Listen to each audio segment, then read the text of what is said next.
aula? Em primeiro lugar, a parte mesmo, sim, do tema do dia, mas hoje eu quero falar um pouquinho sobre referência a outras áreas e falar bastante ou um pouco mais sobre algumas questões de norma culta, tá? Eu adoro dar aula de vírgula, adoro dar aula de crase, e eu adoro começar a ter contato com os textos de vocês e perceber que, assim, essas aulas são tão importantes para a gente, são tão necessárias, viu? Então, tá na programação aí do curso, tem muita gente que pode ser, nossa, eu tô errando demais, crase, eu tô me perdendo ainda. Calma, tá bom? Vai dar tudo certo, mas hoje já começa a falar um pouquinho mais a respeito de norma culta. Que bom que você gosta, porque eu sou horrível. Gosto demais, gosto demais. E, assim, eu gosto de tudo na gramática que eu acho realmente útil. Eu falo assim, ó, a gente ensina isso daqui, porque a pessoa vai precisar, vai usar, vai ser legal, tá? Estou começando a apresentar minha tela aqui, vocês já sabem, a outra telinha está aberta aqui do lado, qualquer coisa podem me chamar, tá bom? Se quiserem abrir o microfone, colocar o rostinho de vocês aí, eu sempre gosto. Eu acho que eu sou uma das poucas professoras que gosta de dar aula online, gente. Gente, eu gosto, juro. Por outro lado, aproveitando a oportunidade, pessoal que está aqui em Montes Claros, a nossa turma do presencial está bem pequenininha, viu? A gente tem mais gente aqui no online inscrito, além do pessoal de correção, né? Então, se vocês quiserem nos visitar, frequentar a aula lá, o presencial, para mim é sempre bom receber vocês. Dani, eu queria mesmo fazer o curso, era presencial, mas acabou que deu certo só fazer online. Opa, então vamos conversar aí que de repente você vem também para o presencial. É só comunicar essas coisas com a Sâmara, tá bom?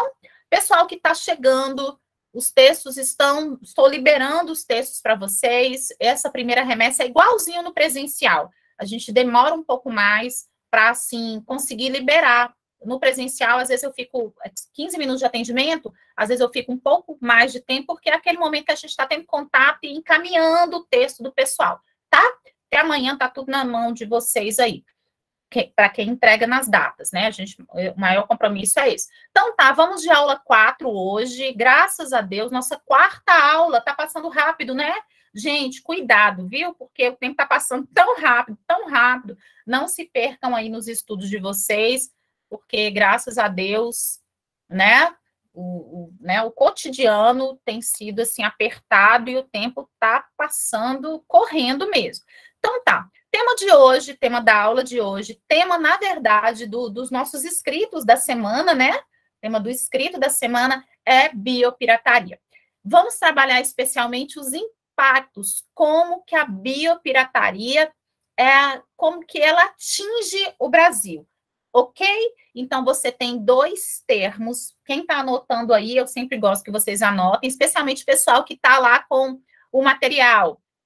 Quem está com o material na mão, vai lá nos anexos, lá tem uma parte assim, aula, aí tem um espaço que você coloca a aula e uns quadradinhos assim azuis, que é para você esquematizar aula por aula, tá bom? Vá até esse material, coloque aí aula 4 e já comece a escrever tudo que você julgar importante aqui. Preferencialmente use termos-chave. Como assim? Não dá para anotar tudo que tem aqui nos slides, né? Depois eles ficam disponibilizados para você. Mas para você se manter atento, anote termos que, assim, remetem ao tema, remetem ao argumento, enfim, isso vai fazer muita diferença, tá bom?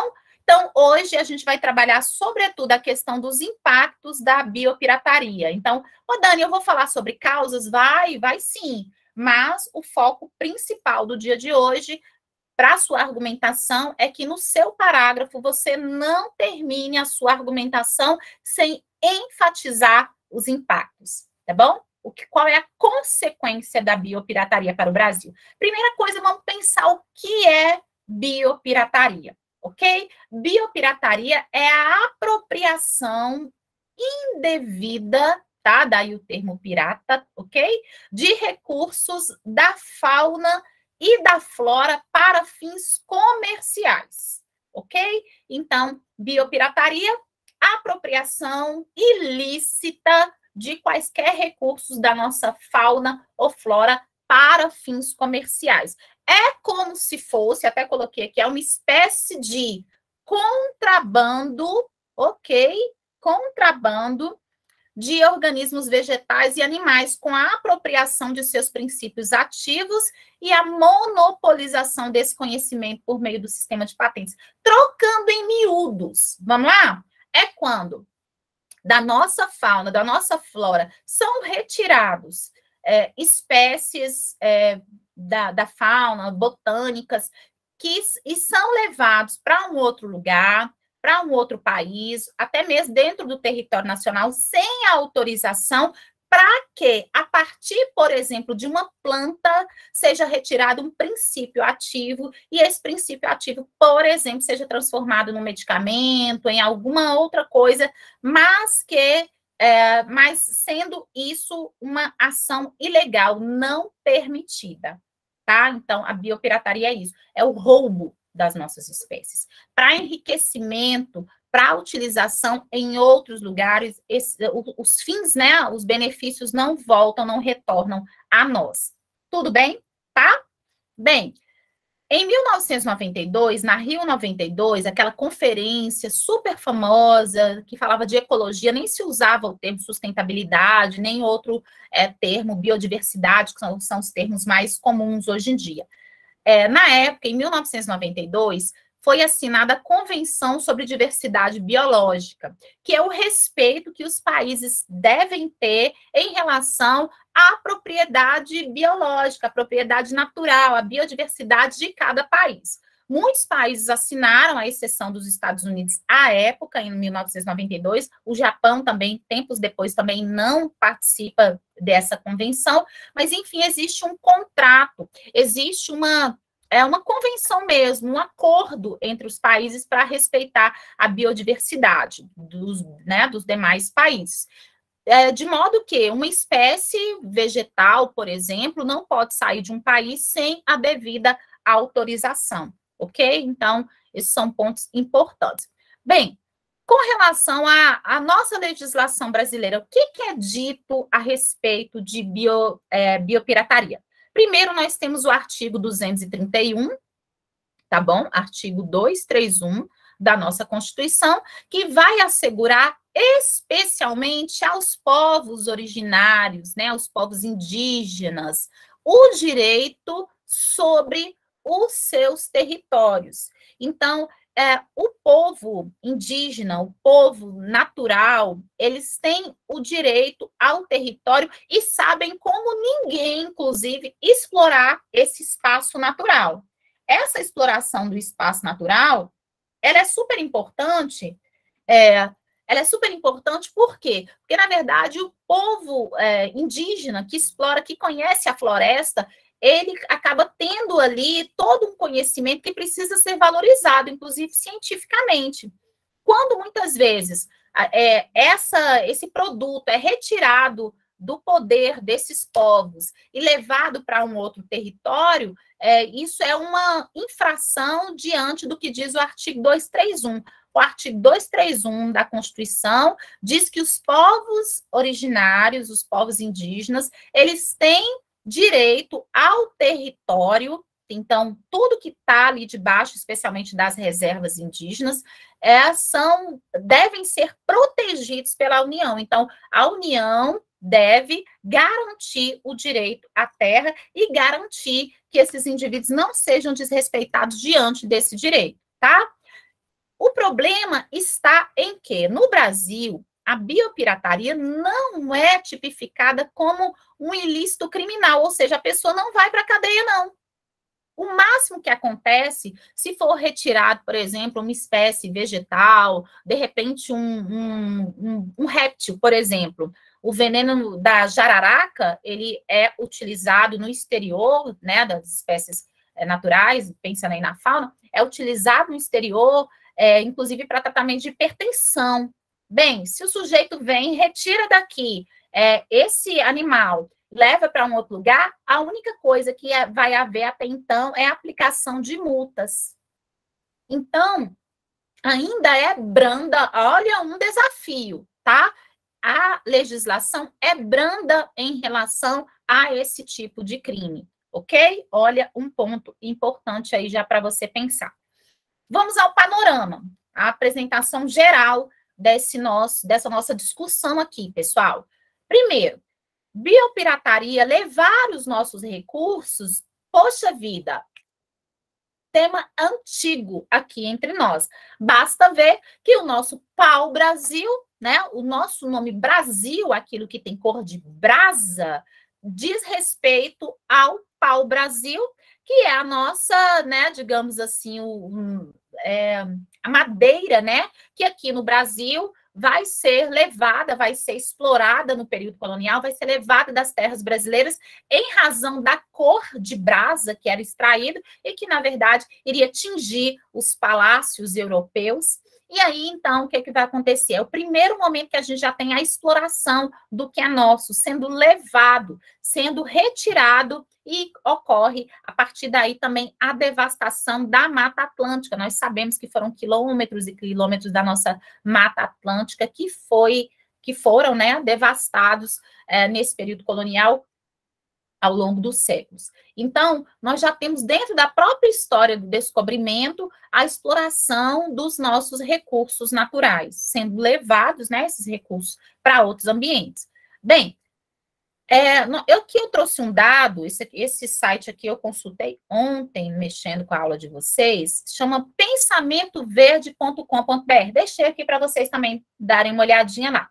De acordo com esse site, o Brasil perde mais de 5 bilhões de dólares com o tráfico desses extratos de plantas, extratos aí que vão se tornar medicamentos usados no mundo todo, por exemplo, e também com a retirada ilegal de madeira, e ainda também os animais silvestres. Os animais silvestres entram nessa legislação, Daniele? Os animais silvestres têm uma legislação própria, porque aqui a gente está pensando especialmente aqueles animais através dos quais, assim, é retirado algum princípio ativo, por exemplo, como eu falei aí do veneno da jararaca, tá bom? Do que é retirado dela para produzir medicamento.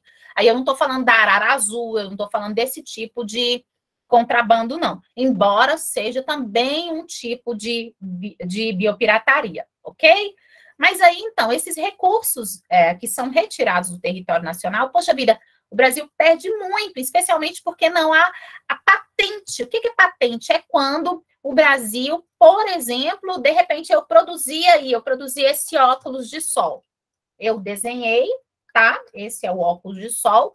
E aí, então, eu vou patentear, eu vou colocá-lo sob o meu nome. Então, todos os direitos sobre esse óculos, para quem comprá-lo, para quem quiser adquiri-lo, voltam para mim.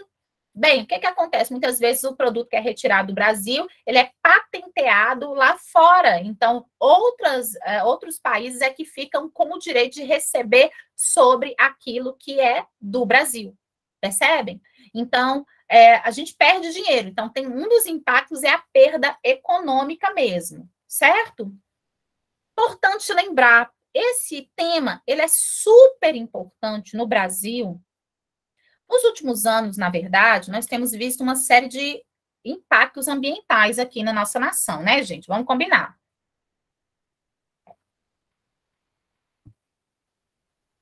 Quase todos motivados pela situação associada ao domínio do capital, né? Então, a gente tem o hipercapitalismo, a gente tem o domínio aí da ganância humana, da busca pelo capital, da busca pelo enriquecimento das nações. Nós tivemos aqui, ao longo dos anos, o desastre de Brumadinho, de Mariana, situações que mostram como que o nosso cenário ecológico está em perigo. Além disso, temos constantes devastações, temos constantes queimadas, e nós temos tido também, recorrentemente, denúncias a respeito das questões relacionadas à floresta amazônica. A floresta amazônica, é importante lembrar, que ela concentra 70% da biodiversidade do planeta. Essa noção de se é ou não o pulmão do mundo, a gente nem está colocando aqui em discussão, né?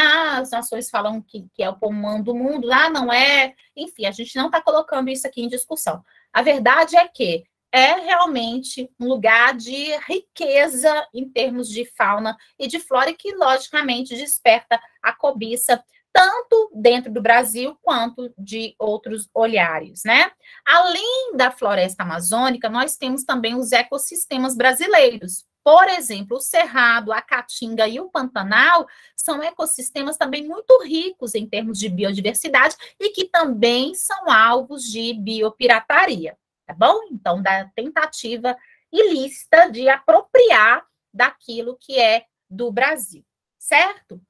Bem, biopirataria no Brasil, então, tem fatores que vão estar envolvidos aí. Primeiro, o despertamento pelo interesse se dá, como eu acabei de falar, devido à vasta biodiversidade. Esse é um fator, né? Então, atrai o olhar, atrai o interesse, atrai a cobiça de indivíduos mal intencionados, nações, em razão dessa biodiversidade, em razão dessa exuberância, digamos assim.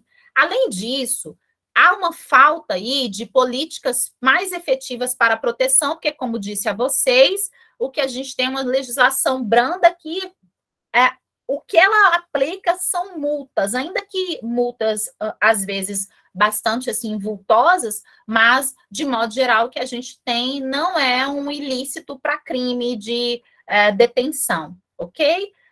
Enfim, então a gente tem a falta dessas políticas de proteção e também a falta de mais pesquisa dentro do próprio território nacional para o aproveitamento econômico. Então, tinha que ter mais pesquisadores do Brasil, licenciados, inseridos nesses espaços, para que o turismo que vem para o Brasil, que muitas vezes é um turismo criminoso, aqueles indivíduos que vêm circular no Brasil e acabam retirando daqui as nossas espécies, para que isso não aconteça. Então, é preciso também que haja mais pesquisadores brasileiros cadastrados ali dentro das florestas, dentro dos ecossistemas, para evitar que as nossas riquezas sejam levadas para outros países, certo? E como eu comentei com vocês, né, nós temos aí em 92, na Rio 92, na Conferência das Nações Unidas para o Meio Ambiente e Desenvolvimento, a promessa de uma proteção à riqueza natural, mas isso não tem acontecido com efetividade. E entre os muitos fatores que a gente tem para isso, nós temos a extensão territorial do Brasil, que dificulta a fiscalização. O Brasil é muito extenso, nós precisamos de mais políticas mesmo, de enfrentamento, de proteção, de mais mão de obra mesmo, de mais órgãos fiscalizadores agindo para proteger a nossa riqueza natural, porque diante da extensão territorial, dificulta, sim, a fiscalização por esses órgãos, por essas agências de proteção. Outros fatores também que vão facilitar essa biopirataria é porque, de modo geral, o que a gente tem, por exemplo, as espécies, os insetos, os animais pequenos, de onde são retirados, por exemplo, essas propriedades, às vezes, curativas, que serão investigadas, serão transformadas em medicamentos, eles são de fácil transporte. Então, por exemplo, coloquei aqui, ó, facilidade de transporte. A gente tem aí produtos sendo transportados em maletas, em pequenas caixas, em cinturões, em tubos de PVC, e aí, às vezes, isso passa, sim, despercebido e vai embora do nosso país, né? Uma riqueza incomensurável, certo? Os insetos, as aranhas, por exemplo, são assim, não tem nada de grande porte, percebem?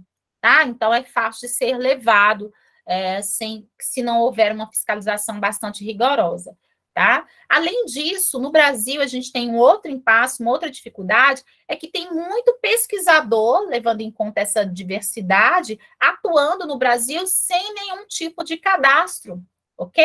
E aí, então, eles vêm, pesquisam e levam, como eu disse, pela essa facilidade de transporte, podem levar para outros lugares a nossa riqueza e não tem um cadastro, não tem nada que ajude a minimizar, né, essa ofensiva da biopirataria no Brasil. Como eu comentei também, a legislação aqui, ela, infelizmente, não desestimula isso, porque o que a gente tem são sanções, né, penalidades muito brandas, e o mesmo tratamento que é dado para aquele que aqui no Brasil aplica a biopirataria, também é dado àquele que é um estrangeiro e que vem tentar se apropriar das nossas espécies, certo? Então, observem que, infelizmente, falta rigor quanto a isso. A gente tem um tesouro que vai sendo levado, né? Vai indo embora. Bem, outra coisa, quanto às leis, a gente tem leis? Temos leis sim, temos IBAMA, temos órgãos fiscalizadores, mas como comentamos, temos também uma imensidão territorial, existem pesquisadores sem licença atuando no Brasil, as espécies são fáceis de serem transportadas, enfim, temos desafios, tá? A lei número 13.123 de 2015 determina que é a União quem dá acesso a esses recursos naturais. Então, que é o Estado quem autoriza poder se apropriar ou não desses domínios, né, da fauna e da flora. Quando isso não acontece, quando não há essa autorização, há uma ilegalidade sendo praticada, certo?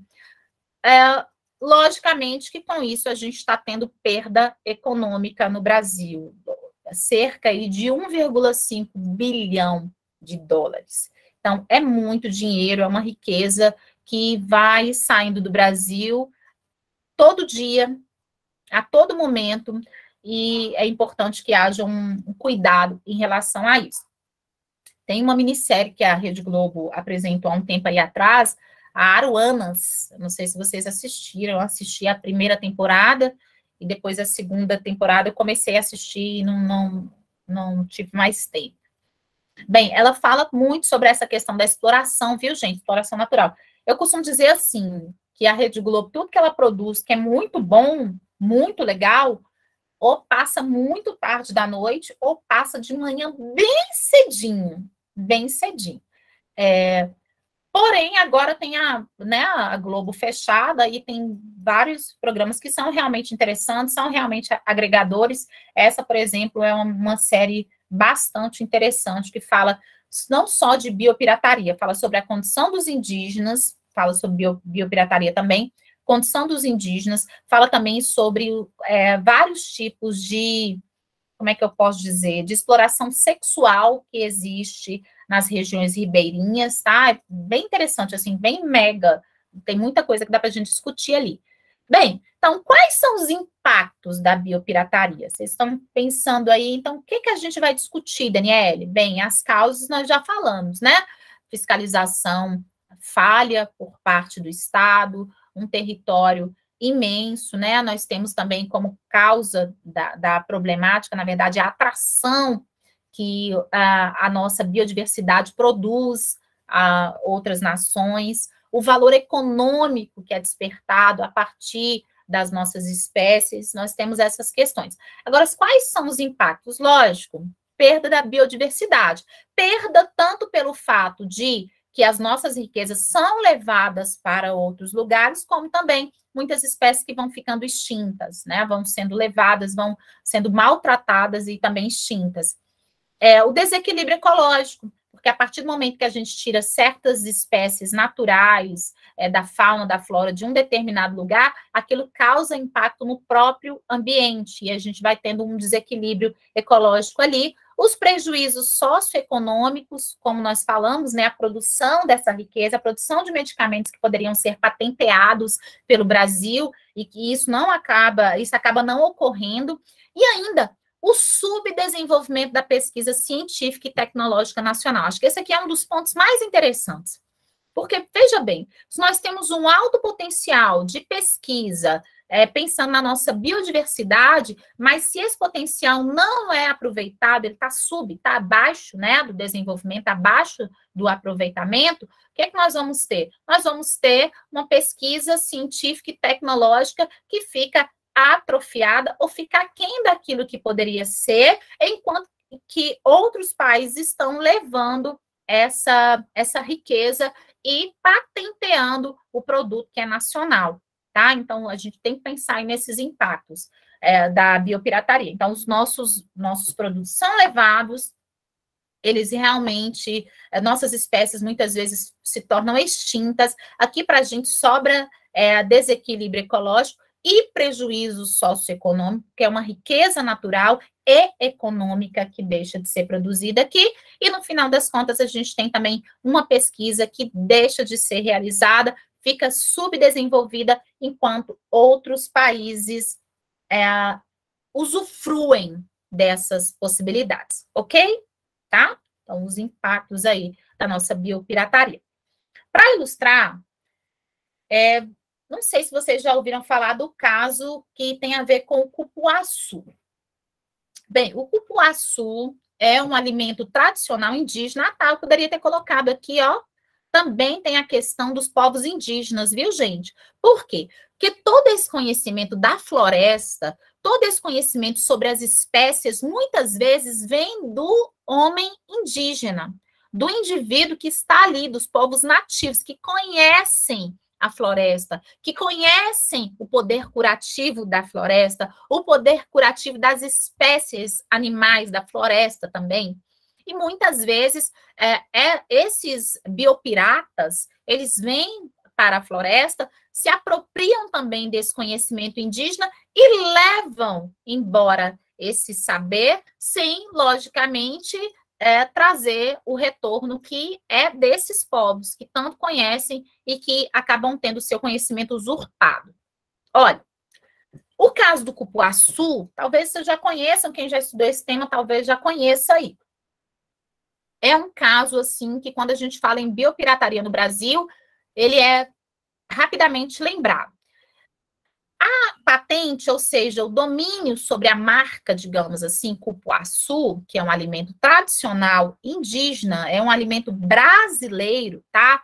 Ele ficou durante muito tempo apropriado por uma empresa japonesa, tá? Essa empresa japonesa, lá no final da década de 90, a empresa patenteou o fruto e registrou a marca Cupulate, um tipo de chocolate feito a partir do cupuaçu.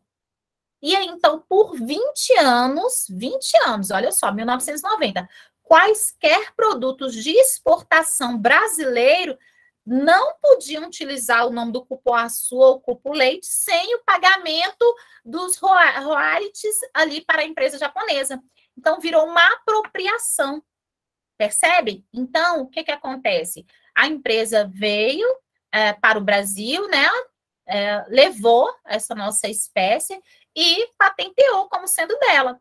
Só que houve uma mobilização, digamos assim, da comunidade amazônica, isso durou um tempo, até que, finalmente, em 2004, tá, essa patente foi derrubada. E, interessantemente, que aqui, por exemplo, na nossa região, para cá, a gente quase não ouvia falar desse fruto que é tão característico do Brasil, tão nosso, né, aqui. A gente tem outros casos assim também, pessoal. Caso, por exemplo, do veneno da jararaca, tá? Que foi levado também, mas aí que é explorado por outros países, na verdade, e produz medicamentos para pressão a partir do veneno da jararaca encontrado aqui no território brasileiro, certo? Bem, e nós temos aqui um caso, aqui eu coloquei a figura, né? O cupuaçu e também o açaí já foram alvo de registro irregular de patente de marca pelo Japão e aqui está faltando um paralelismo, né? Mas essa imagem já estava pronta, e por empresas estrangeiras, né? Então, importante que a gente saiba disso daí. Só que nós temos, lá no século XIX, um caso de biopirataria quando ninguém nem falava ainda a respeito disso, tá? Eu poderia dizer cientista? Acho que sim. Em 1876, o inglês Henry Wickham, acho que é assim, contrabandeou cerca de 70 mil sementes da árvore da seringueira, tá? E levou para as colônias britânicas da Malásia. E, a partir daí, a Malásia se tornou a principal exportadora de látex, afetando, então, o mercado da borracha no Brasil. Levou a nossa espécie para um outro país e, a partir disso, começou uma superprodução ali, afetando o mercado daquilo que era originariamente nosso. Então, observe, isso lá no século XIX. né? Então, a gente não está falando de nada novo. Pensando aí, já no pau-brasil, nós não estamos falando de uma problemática nova.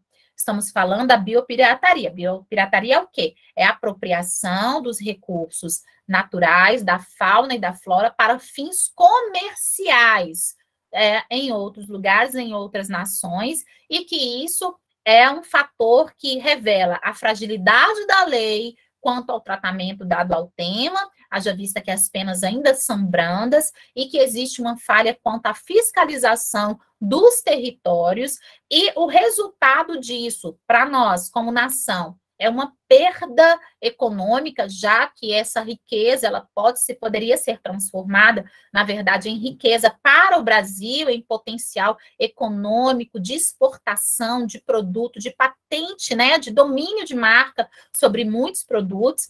Mas também isso destrói a nossa biodiversidade, afeta as nossas espécies naturais e, é lógico, desvaloriza a pesquisa brasileira, tá? A gente tem todo esse contexto aí. Pensando nisso, quais propostas a gente pode levantar para um tema como esse? Que não é um tema difícil, né? Mas que é um tema que talvez se conheça pouco, se fale pouco. Quais são as propostas? Primeiro, logicamente, gente, assim, sugestões, né? São sugestões. Uma legislação mais rígida, uma legislação que realmente impute crime, né? Um crime de um peso maior, digamos assim, do que meramente financeiro, econômico. Outro ponto muito importante é reconhecer a riqueza desses povos indígenas e os próprios cientistas brasileiros ajudarem a explorar essa riqueza antes que venham esses usurpadores para o território nacional, certo? Também um investimento na biotecnologia nacional, de modo que seja possível a exploração das nossas espécies dentro do nosso próprio território, ok? Isso, obviamente, de uma maneira sustentável, tá? Para que as nossas riquezas fiquem aqui. E ainda, lógico, um incentivo à educação ambiental, projetos desenvolvidos nas escolas, a participação da comunidade, o conhecimento popular a respeito disso, né? Porque, na verdade, a educação é a grande proposta para tudo, né, gente? A educação transforma, a educação faz com que a gente exija as nossas leis, a educação abre os nossos olhos para essa perda que a gente está falando aqui em termos de recursos, né? Então, tudo isso aí é bastante importante, ok? Então, o tema da semana está dado: biodiversidade, impactos, né, da biopirataria dentro da biodiversidade. Nós sabemos que nós temos agendas ambientais preocupadas com questões relacionadas, por exemplo, a efeito estufa, a produção de lixo, a desenvolvimento sustentável. Então, isso daqui está tudo dentro do eixo meio ambiente. É lógico que você deve estar se lembrando aí, quando a gente fala de roubo de espécies, certamente você está se lembrando do filme Rio. Sim ou não? Quem pensou aí no filme Rio?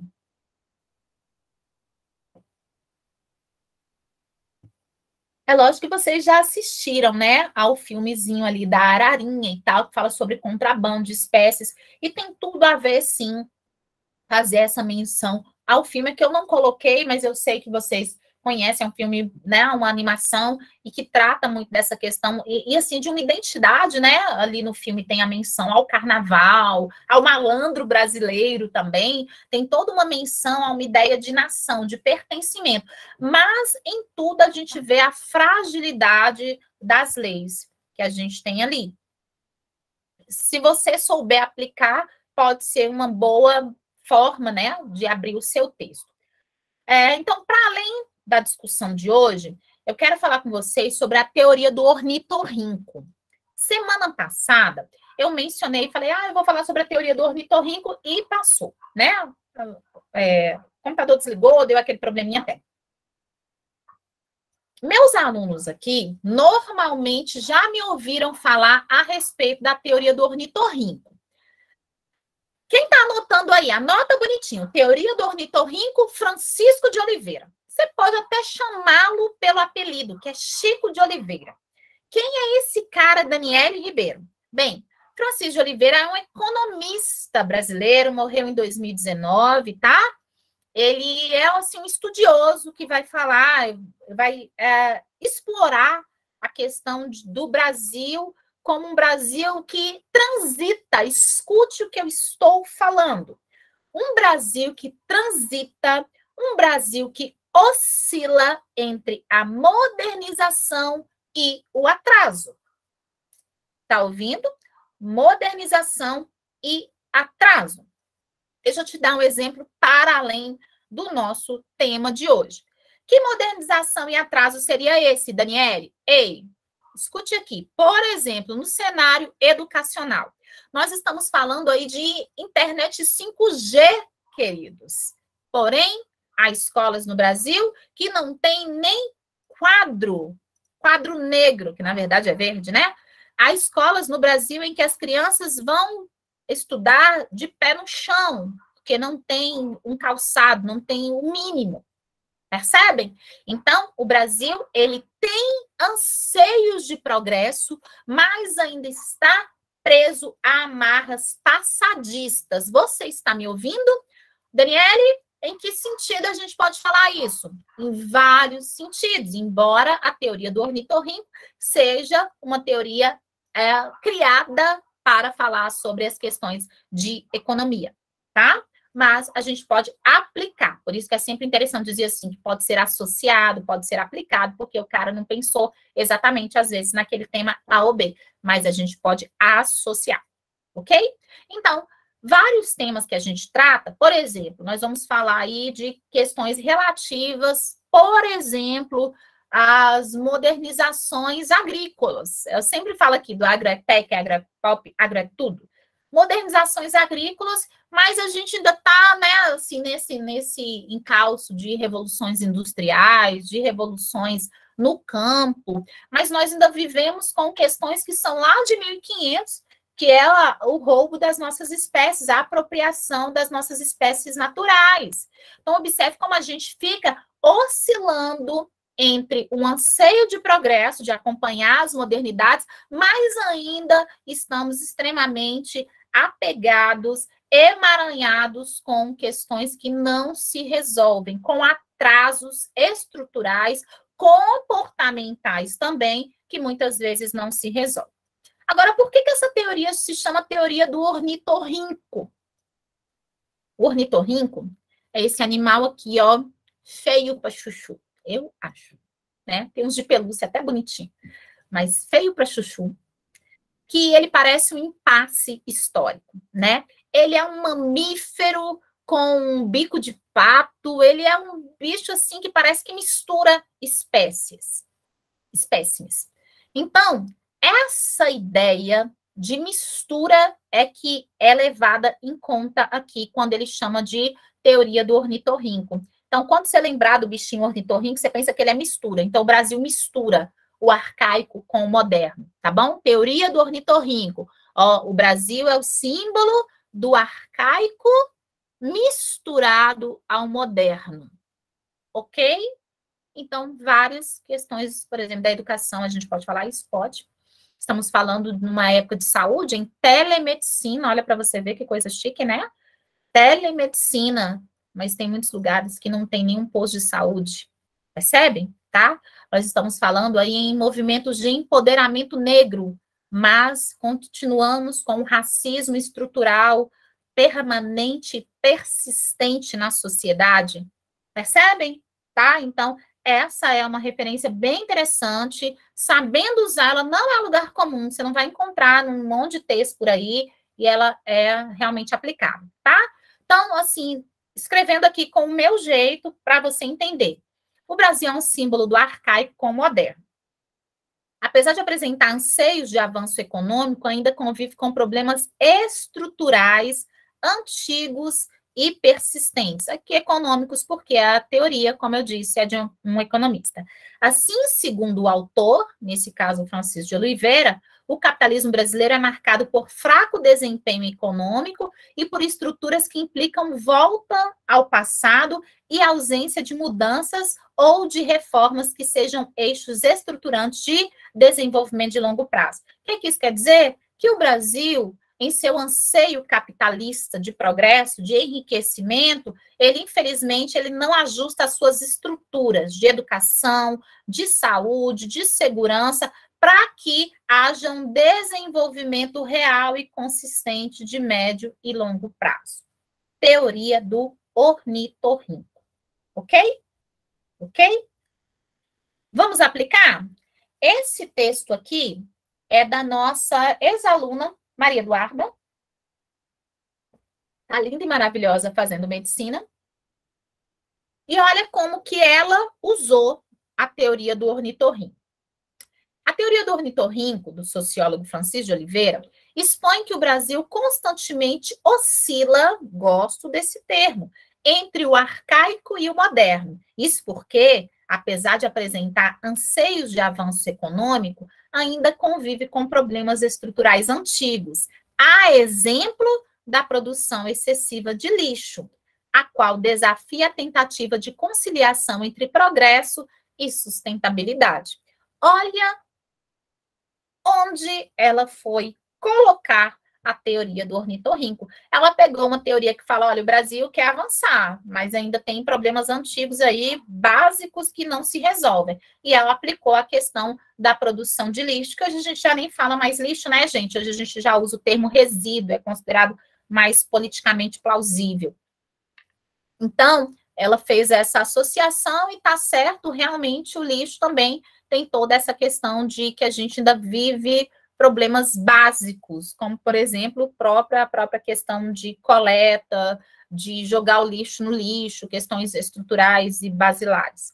Sob essa ótica, vale ressaltar que esse impasse está relacionado ao consumismo exacerbado e ao alto investimento exigido para tornar as empresas mais sustentáveis. Assim, medidas devem ser tomadas para que haja harmonia entre o desenvolvimento e a proteção ambiental via gestão de resíduos. Percebem? Então, aqui ela trouxe a teoria do ornitorrinco. A teoria do ornitorrinco, então, demonstra que o Brasil, apesar de ter anseios de acompanhar o progresso de um século XXI, de uma indústria 4.0, de uma população que tem, né, a mente voltada para os direitos, ainda convive com impasses antigos, estruturais e ou comportamentais. Tá? Espero que ajude aí a guardar. E aí, prepara o print aí bonito e bonita do meu coração. 10 citações para 1000 pontos. Olha que legal. Criei isso aqui hoje à tarde. Fiquei pensando, ai meu Deus, isso vai ser muito legal. 10 citações para 1000 pontos. Gente, só citação curtinha, ok? Para você guardar na sua mente, ok? E saber aplicar, pelo amor de Deus, né? O que vai acontecer? Aqui, como eu estou dizendo, de modo geral, tudo muito fácil de recordar, mas citações não falam por si só. Semana que vem, todo mundo de apostila na mão, a gente vai explorar uma parte da apostila lá que tem a grade, onde a gente considera se os repertórios são produtivos ou não. Então, a grande ideia é transforma o seu repertório lindo e maravilhoso em algo altamente produtivo. Tá bom? Olha só. Vamos lá. Primeira citação. A família é uma máquina que produz personalidades. Deixa eu perguntar a você, turma. A qual tema você faria referência a essa citação, por exemplo? A família é uma máquina que produz personalidades. E aí? Em que a família poderia ser citada aí como influência? Vou aguardar vocês. Violência, sim, muito bem. Violência, todo tipo, inclusive, né? Diga-se de passagem, todo tipo de violência. Educação, muito bem, né? Educação. Comportamentos, né, Maria Luísa, de modo geral. Prática da leitura, perfeito. Tá vendo? É tudo que diz respeito à família, como, inclusive, assim, a família é a sociedade em miniatura. Se estiver anotando, pode anotar isso daí. Família é sociedade em miniatura. Isso é um pressuposto do Emile Durkheim. Então, pensando em organismo vivo, a sociedade é um organismo vivo, as partes, né, a sociedade é sistêmica, as partes interagem entre si, aquela ideia do Norbert Elias, não falei ainda com essa turma, mas vamos falar, né, das teias da interdependência. O Brasil, a sociedade, o mundo funciona de modo interdependente. A família é um núcleo central da sociedade e que produz essas personalidades, esses indivíduos, e os coloca no corpo social. Perfeito. Ok. Vamos continuar aí. Toda forma de saber produz poder. Michel Foucault. Oh, mas é bonito demais. Toda forma de saber produz poder. Poderíamos continuar falando aí de prática de leitura, né, não, Isabela? Poderíamos falar sobre educação, não é mesmo, Maria Luísa? Podemos falar aí sobre, por exemplo, biopirataria, podemos, o conhecimento, a denúncia, podemos falar aqui sobre o silenciamento diante, por exemplo, de casos de abusos mais diversos? Sim ou não? Toda forma de saber produz poder. Gente, minha recomendação do fundo do meu coração é, pessoal, anotem essas citações curtinhas na capa do caderno, em algum lugar que você esteja sempre lendo. Isso fica fresco, a gente lembra, sabe? Lembra quem é o autor, vai repetindo isso para você, vai fazer super bem, juro, juro. Outra que gosto muito, aprender é mudar posturas. Quem diz isso é Platão. Todo aprendizado gera mudança de comportamento. Ei, eu posso colocar algo sobre trânsito aqui. Aprender é mudar posturas. Eu posso falar sobre alimentação saudável, obesidade. Posso falar, aprender é mudar posturas. Posso falar aqui em casos associados também à violência, à educação, à saúde. Tudo em que o esclarecimento gere mudança de direção. Né? Ainda nesse encalço de conhecimento, gosto demais dessa frase, gente. Ainda vou fazer uma camiseta com essa frase aí. Um povo que lê nunca será um povo escravo. Gosto muito. Quem fala isso é o Lobo Antunes, que é um escritor português. Um povo que lê nunca será um povo escravo, né? Bem, isso aí é tão importante. Olha a questão da alfabetização, analfabetismo funcional, a questão do voto, não é mesmo? Porque a partir do momento em que a gente tem esclarecimento, leitura, a gente não vai ser escravo de nenhum voto de cabresto, nem de nenhuma manipulação. Manipulação de qualquer ordem, interessantíssimo. Aqui todo mundo que me conhece sabe o tanto que gosto, né? Um país se faz com homens e livros. Meus alunos repetem, falam, ai, Dani, adoro essa citação. Sim, verdade. Um país se faz com homens e livros, também falando sobre o poder transformador da educação. Observem que não são aquelas frasezinhas que vocês encontram em tudo que é textinho fuleiro por aí. Não é nem fuleiro, às vezes os textos são bons, mas assim, as referências são tão batidas, né, que a credibilidade fica ali um pouco duvidosa. Aqui, agora sobre a falta de educação. Nada no mundo é mais assustador que a ignorância em ação. Isso aí quem fala é o Gay, o autor romântico lá, que é o autor, por exemplo, dos Sofrimentos do Jovem Werther. Por favor, pergunto à turma, qual tema vocês colocariam, né? Em qual tema vocês colocariam essa frase? Nada no mundo é mais assustador que a ignorância em ação. E aí?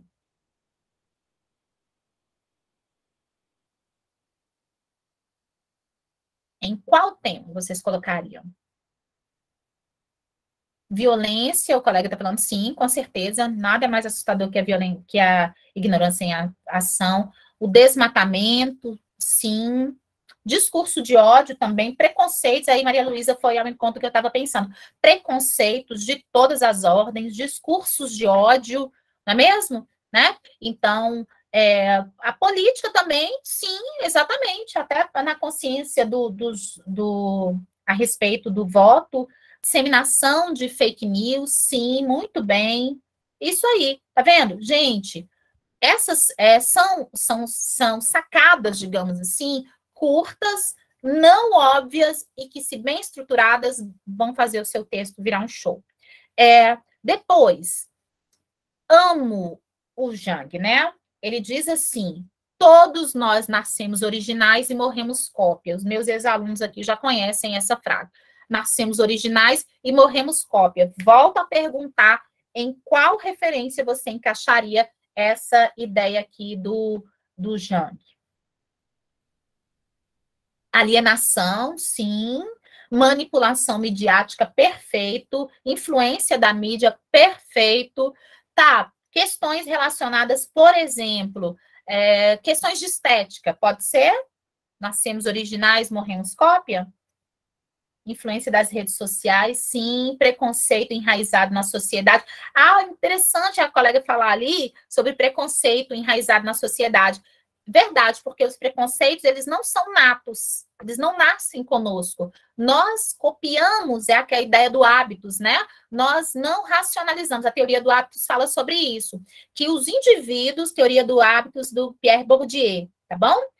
Ele diz que nós, como sociedade, nós reproduzimos o que está na coletividade sem pensar racionalmente, criticamente sobre o que ou porquê do que fazemos. Os preconceitos estão nessa esteira, né? Nós nascemos originais, morremos cópia, vivemos aí a influência de uma indústria de massa, de consumo, o consumismo está aqui também, não é mesmo? Vivemos numa ditadura da estética, ditadura da beleza, tudo isso porque nós somos cópias, né? A ideia de originalidade, ela vai embora.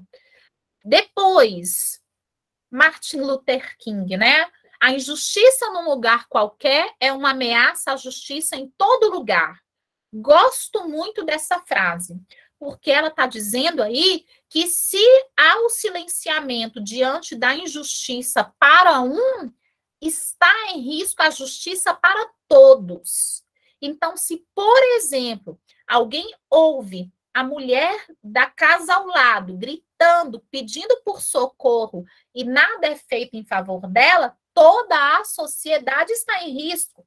A criança que está injustiçada na rua, sem direito à escola, sem o direito à escola sendo cumprido, né? Porque ele existe como cidadania de papel que a gente tem, ele existe na letra da lei, mas se ele está ali não sendo cumprido, a injustiça para aquela criança é uma ameaça à justiça para todas as crianças, uma vez que, se o direito é negado a um, é possível que esse não direito, né, ele também se estenda a todos os outros. E aí eu volto a dizer a vocês aqui a respeito de Milton Santos. Vou falar muitas vezes a respeito dele. Milton Santos diz que nós temos uma sociedade em que não existe, na verdade, direito. O que existe é privilégio. Porque o direito em si, ele diz respeito ao que é democrático. O direito é para todos e inegociável. Se existem direitos sendo negados a alguns e concedidos a outros, significa que o conceito de direito em si não funciona. O que existem são privilégios. Ok? Perfeito? Continuemos. Gosto demais também. Essa aqui é outra que acho que merece virar frase de camisa. Todo homem toma os limites de seu próprio campo de visão como os limites do mundo. Gente, Schopenhauer. Por favor, o que vocês entendem? A que vocês aplicam aí essa ideia?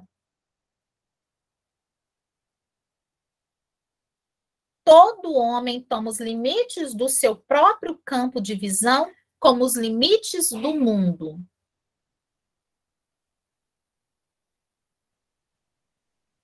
Machismo.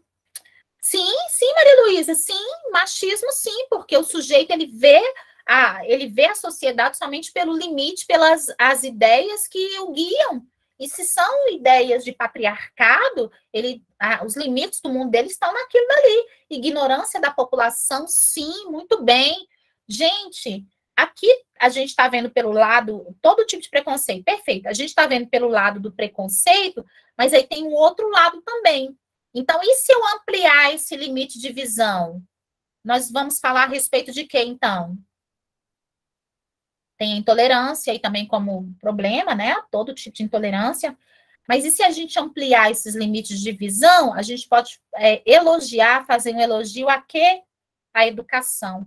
O que é que faz com que João tenha o limite A e o sujeito tenha esse limite um pouco mais ampliado, né? Então, tem aí, de repente, né, pensando nessa questão de o seu ponto de vista a respeito do mundo um pouco mais amplo, o acesso à educação e ao conhecimento. A gente vai falar aqui daqui a alguns dias sobre os capitais que a gente tem, o capital econômico e o capital cultural, por exemplo. O capital cultural é isso, é ter essa visão ampliada a respeito do mundo, a respeito das ideias, né? Cada pessoa toma como limite de visão o limite do seu próprio mundo. Quem só conviveu lá sei lá, na roça, ou dentro de uma teoria religiosa, intolerância religiosa, está aqui também, viu? Está aqui, sabe? Quem fica só dentro de certos limites, gente, não adianta. A pessoa não consegue enxergar para além daquilo, porque aquele é o cercear do limite dela. Pergunto a você, turma, porque hoje eu estou, assim, perguntadeira. Vocês se lembram aí do mito da caverna? Sim? Isso aqui é uma interpretação do mito da caverna, sim ou não? Concordam comigo? Mito da caverna. Percebem? Tá? Então, o que é o mito da caverna? Os sujeitos que estão na caverna, eles não conseguem entender que o que está lá fora não é sombra, é uma outra percepção, e uma percepção ainda sob a luz. Aí vamos lembrar do iluminismo, a iluminação pela razão, né? Só que eu que estou aqui na sombra, o que eu vejo lá fora me assusta e é sempre perigoso, porque é o limite do meu mundo, do meu campo de visão. Maravilhoso. Quem fala isso é o Schopenhauer. E também, mas não dá para aplicar o mito da caverna em uma redação. Opa! Dá demais! Nós já usamos tantas vezes aqui, tá? Depois eu vou trazer uma modelo aqui só para vocês verem, viu? João, o mito da caverna, ele fala justamente sobre esses limites que as pessoas têm, a não interpretação, a não aceitação de outros pontos de vista, né? Porque se você se lembrar do mito da caverna, o sujeito ele está acorrentado lá e vendo só sombras do que está lá fora e parece que tudo que está lá fora é perigoso. Quando um finalmente consegue se desvencilhar e vai para fora da caverna e tem contato com um mundo diferente, que não é perigoso, quando ele volta para a caverna, que ele quer, então, convencer os seus amigos, ele é morto ali. Então, isso mostra como que a gente tem dificuldade de aceitar um outro ponto de vista, de aceitar uma outra percepção. Então, encaixa muito perfeitamente, especialmente em noções associadas a preconceitos, limitação do campo de visão, a cerceamentos mesmo, quando a gente limita a visão, a percepção e se fecha no nosso próprio limite. Viu? Tá? Muito lindo. Vou achar uma redação boa aqui com o mito da caverna e vou trazer para vocês. E aí, mais uma bonitinha. Não são as crises que mudam o mundo, e sim nossa reação a elas. Uma boa frase, né? Do Bauman. Melhor do que ficar citando o Bauman, assim, sempre com modernidade líquida. Gente, vocês conhecem o Byung-Chul Han? Quem aqui nunca ouviu falar? Por exemplo, Sociedade do Cansaço. Quem nunca ouviu falar sobre esse sujeito? Luiz Henrique, não. O Churran, ele é não conhece? Beleza. Semana que vem eu vou dar uma aula sobre ele, então. Ai, meu Deus, estou prometendo tanta coisa para as próximas aulas, tem que me organizar. O Byung-Chul Han é um coreano e ele tem uma série de livrinhos, assim, Sociedade do Cansaço, ele vai sobre a sociedade do desempenho e várias, assim, noções a respeito dessa vida cotidiana moderna, sabe? É uma leitura boa. Aí tem alguém falando muito bom, deixa eu ver, João Gabriel. A João Gabriel, eu acho que conheceu por meio desta professora que vos fala, sim ou não?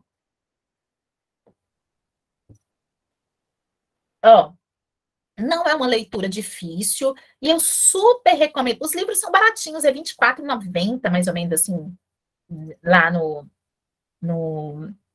Amazon. Não é caro, não. Dá para vocês comprarem e tal. Super recomendo que vocês leiam, gente. É muito bom. É uma leitura que acho que tem o PDF de Sociedade do Coração. Ô, João, coloque então no grupo pra gente, tá?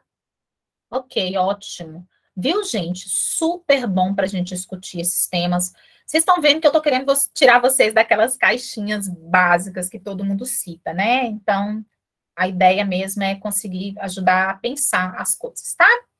Vamos para a pílula de norma culta? Vamos. Deu para ver aí? Valeu a pena? Pegou aí um print legal? Toda forma de saber produz poder, gente, isso é a coisa mais verdadeira que tem. A família é uma máquina que produz personalidades, é verdade mesmo. Tudo lindo. 10 citações para 1000 pontos. 10 citações que, se bem utilizadas, podem te levar a uma argumentação consistente. Viu? Aí tudo não é a ferramenta, mas é o bom uso da ferramenta. Certo? Eu ter aqui do meu lado e realmente eu tenho uma chave de fenda, não me faz uma, sei lá, uma excelente qualquer coisa que se precise usar a chave de fenda. É preciso saber manusear. Então, a citação não salva. Ela ajuda, ela te dá uma base, mas é preciso saber inserir isso no texto e a gente vai treinando isso, que é o mais importante. Tá? Vamos à pílula de norma culta. É o momento em que eu falo algo relacionado à língua portuguesa. Por favor, queridos, também mandei o quarto de despejo que você tinha comentado na aula passada. Sim, Carolina Maria de Jesus. Ótimo, muito obrigada. Gente, beleza. Alguém citou quarto de despejo essa semana. Alguém citou, tô me lembrando aí. Foi uma menina e eu sei que ela tem a letra grande. Eu lembro que eu falei alguma coisa sobre a letra dela, mas não me lembro quem é. Várias pessoas, graças a Deus. Essa aí da outra turma. Gente, ó, então vamos corrigir aqui as construções. Olha, o futebol é o esporte que o brasileiro mais gosta. Por favor, querido, encontre aí qual é o problema nesta primeira construção, por gentileza.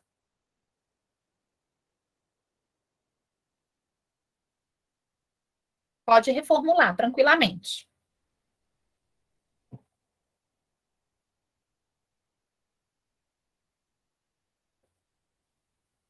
E aí? O mais? Não, tá tudo bem com ele ali. E aí, gente?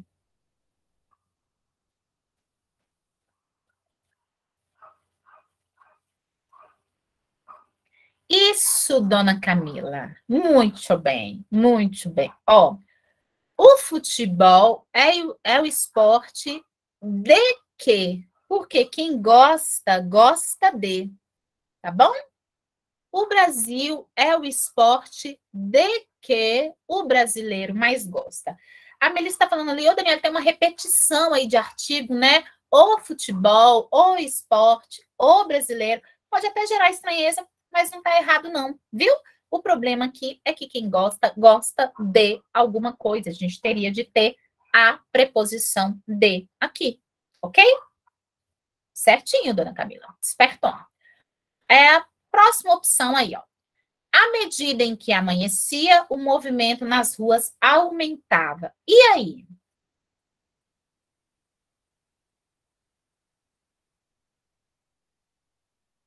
E aí, gente?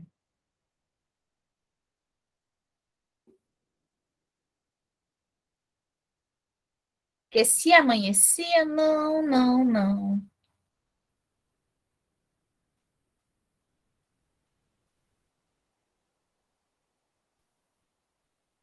Pessoal, a gente tem duas construções que muito recorrentemente geram dúvida. A gente tem o à medida à medida que significa à proporção que,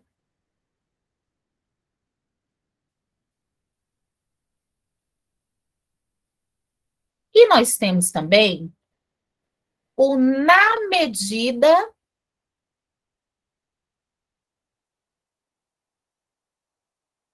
na medida em que. Aí, esse daqui significa porque vai dar sempre ideia de explicação.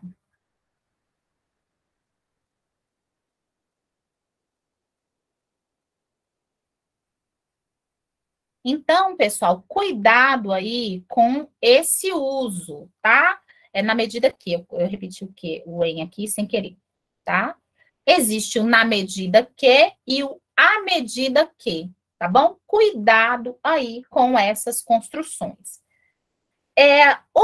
Outro uso aqui, ó. Tenho preconceito com isso. Gente que corrige a fala alheia. E aí, pessoal? Como é que vai ficar isso daqui? Tenho preconceito com isso. Gente que corrige a fala alheia. E aí? Como é que eu uso nesse caso aqui? Como é que vai ficar?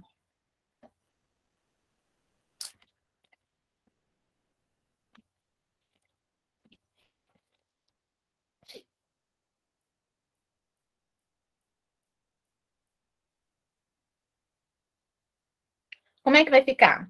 Isso! Olha, outro dia mesmo eu falei aqui, pessoal, cuidado com esse uso do preconceito, tá? É preconceito contra e não com, ok? Tenho preconceito contra isto, tá bom? Então, tenho preconceito contra isso, gente que corrige a fala alheia, certo? Preconceito contra e não com, importante demais.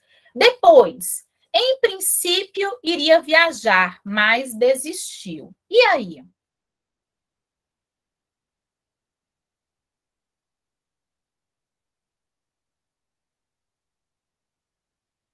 E aí, pessoal?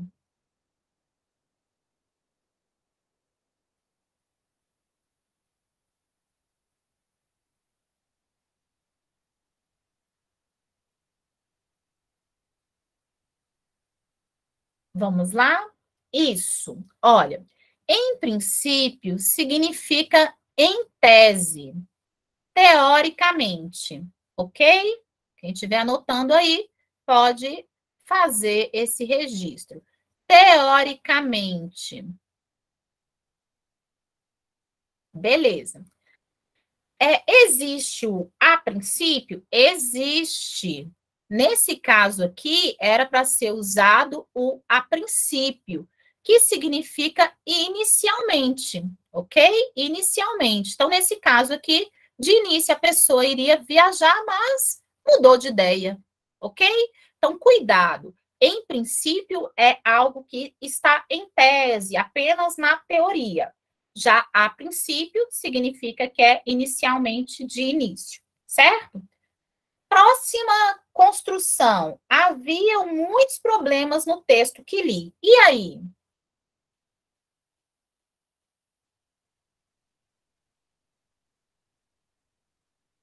Isso, muito bem, dona Maria Luísa. Verbo haver, no sentido de existir, tá? Nesse sentido de existir, a gente diz que esse verbo, então, é impessoal. Muito bem, Melissa, também.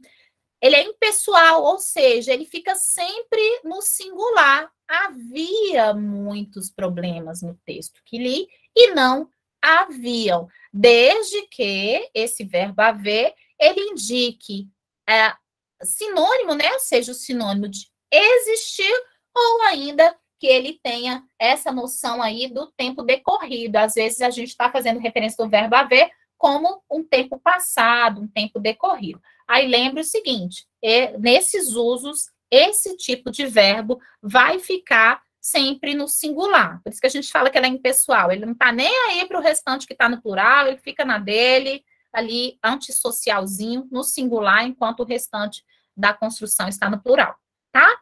E depois, próxima opção aqui.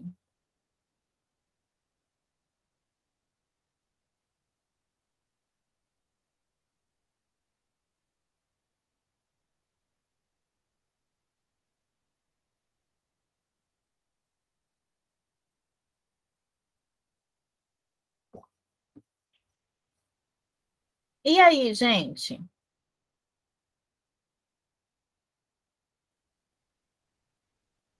Esse aqui é um caso danadinho que eu vou explorar com vocês daqui a pouco.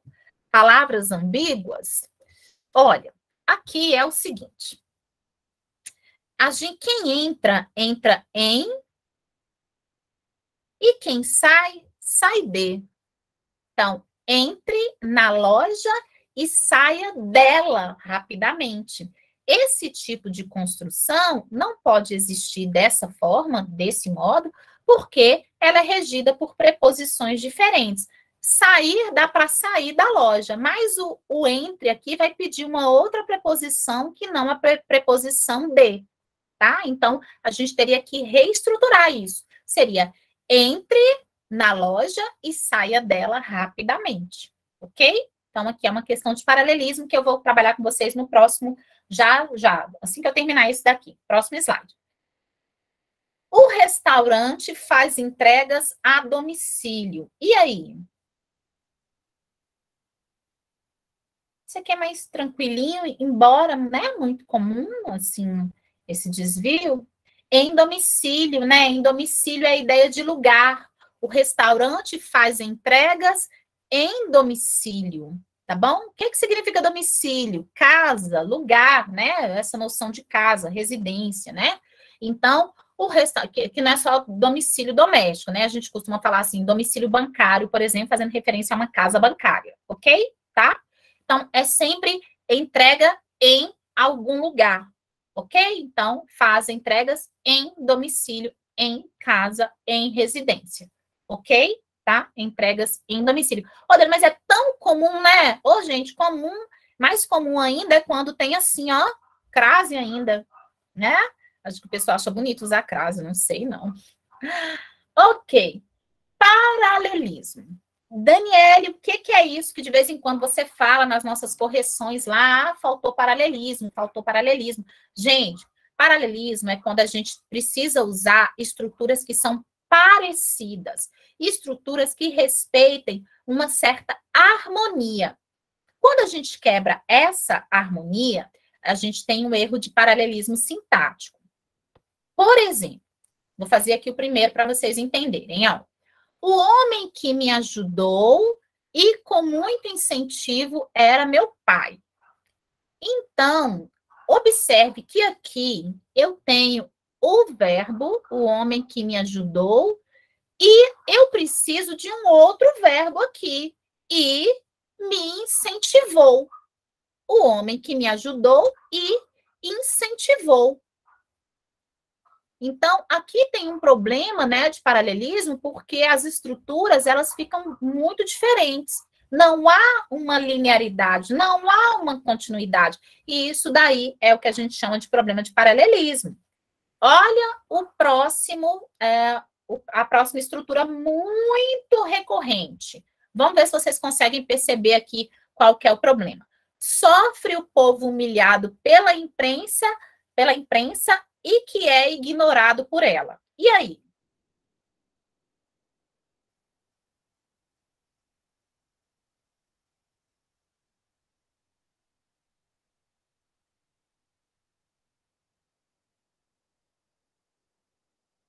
Aqui é só um trenzinho que é só retirar que fica bom.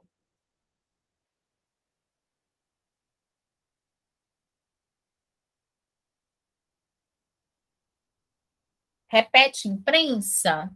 Não. Olha só. Sofre o povo humilhado pela imprensa e, vou tirar aqui, ó, ignorado por ela. Aqui eu não tenho um adjetivo, aqui eu apenas deixo o outro adjetivo, ok? Então, não preciso dessa estrutura porque ela quebra o paralelismo, ok? Olha só, informou-me sobre as atividades do curso e se a data das provas já estava marcada. E aí?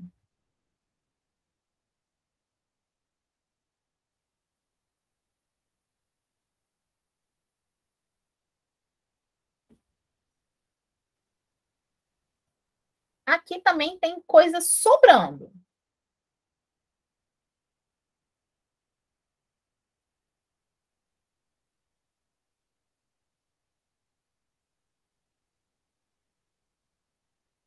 Olhem para vocês verem. O e se, a pessoa está falando ali, ótimo, olha só. Informou-me sobre o quê? Sobre as atividades do curso e sobre a data das provas. Isso, esse e se não fica bom aqui. Aí a gente teria que reformular, não é mesmo? Então, informou-me sobre isso e sobre aquilo, né? Informou-me sobre as atividades do curso e sobre a marcação, por exemplo, da data das provas, né? Sobre a data das provas. Essa parte aqui, por exemplo, eu tiraria tranquilamente, acho que fica bem melhor. Então, observe que, às vezes, escrever é cortar palavras. A gente vai tirando e vai deixando mais linear. Usou verbo na primeira estrutura, usa verbo na segunda. Usou aqui um adjetivo, deixa de uma forma que os adjetivos fiquem mais próximos. Não precisa dessas estruturas aí que estão sobrando. Esse daqui é um caso mais recorrente nos textos. Olha, ele gosta de conversar e principalmente de anedotas. E aí? O que é anedota? Anedota é piada, né? Piadas. E aí?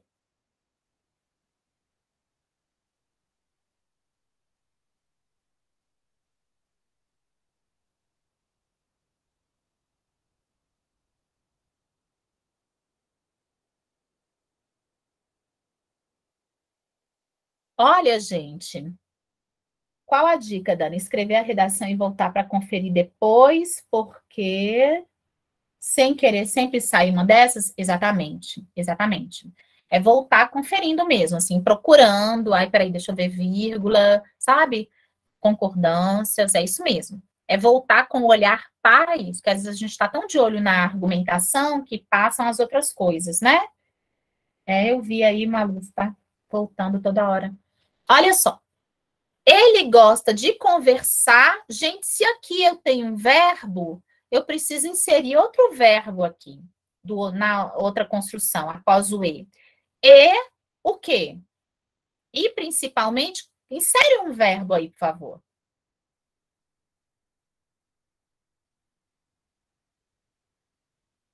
E principalmente, pode ser contar, por exemplo, e principalmente contar anedotas. Aí a gente corta o D aqui, né, a preposição. Ele gosta de conversar. Não vou cortar, não, vou deixar, porque aqui, por causa do verbo gostar. E principalmente de contar anedotas. Tá vendo? Então, aí eu crio um paralelismo com dois verbos. Ele gosta disso e daquilo. Tá vendo? Bem, na última correspondência, ele mostrava determinação e conhecer o assunto. Essa daqui tá fácil, vou deixar para vocês.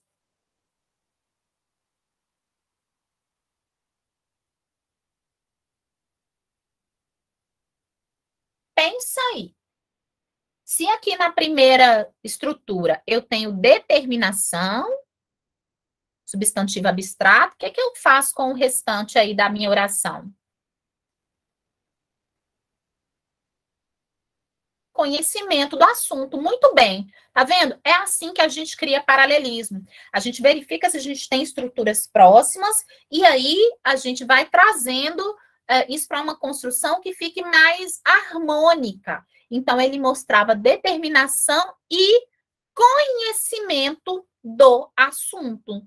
Percebe? Então, se o primeiro elemento aqui foi um substantivo abstrato, em vez de usar um verbo quebrando a estrutura, se essa forma verbal eu tenho um substantivo que dá correspondência, coloco aí, então, esse substantivo, porque fica mais harmônico, tá? A espera pela valorização dos lotes e ansiar a venda deles torna tudo difícil. E aí, gente? Aqui eu tenho a espera. Depois, isso, muito bem. Trocar ansiar por anseio. A espera pela valorização dos lotes e o anseio pela venda deles torna tudo difícil. Tá vendo? Então, se aqui eu não tenho verbo, por que eu vou usar verbo aqui?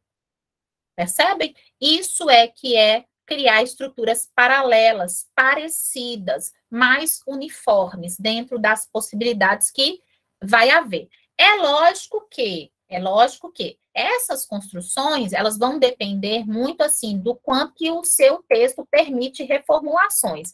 Mas existem certas escorregadelas que a gente consegue, com muita segurança, evitá-las, tá bom? Pessoal, hoje estou terminando por aqui a minha aula. Estou vendo que eu estou terminando um pouquinho mais cedo, 8h30 agora. Acho que a gente tinha para hoje tá dado, tá apresentado. Deixa eu descartar aqui as minhas marcações. Não vou ficar me demorando com vocês aqui, não. Espero que tenha ficado claro aí. Uma listinha de boas citações para vocês, para fazerem, para usarem, para, sabe, abalarem Paris mesmo. E pensando especialmente que a gente tem muito conteúdo para ver pela frente, façam essas anotações para vocês conseguirem se situarem.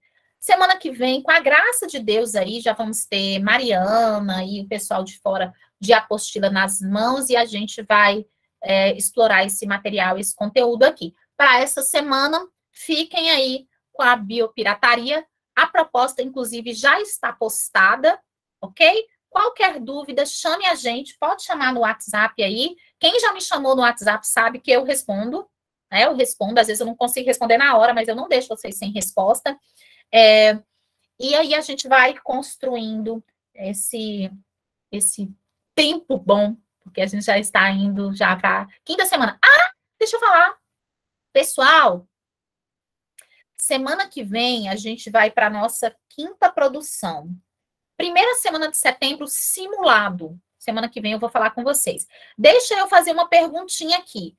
Pessoal de Mock City, eu estou querendo aplicar um simulado no dia 3 de setembro, será um sábado, 3 de setembro, presencialmente, 3 de setembro, à tarde, até então à tarde, né? Sujeito a modificações, mas até então à tarde, dia 3 de setembro, com tempo cronometrado, simulando o Enem mesmo. Gostaria de saber quantos de vocês aqui estariam interessados em estar conosco nessa aplicação desse simulado. O pessoal do ON, vão respondendo aí. Pessoal do ON, como é que a gente faz? Ó, o Luiz já respondeu que sim, Giovana também. Vai ser bom que eu vou conhecer vocês. Porque Luiz mesmo, eu não conheço pessoalmente até hoje. João Gabriel, ok. Pessoal, nós vamos marcar para fazer com vocês à tarde. Se tudo der certo, vai terminar tudo em açaí.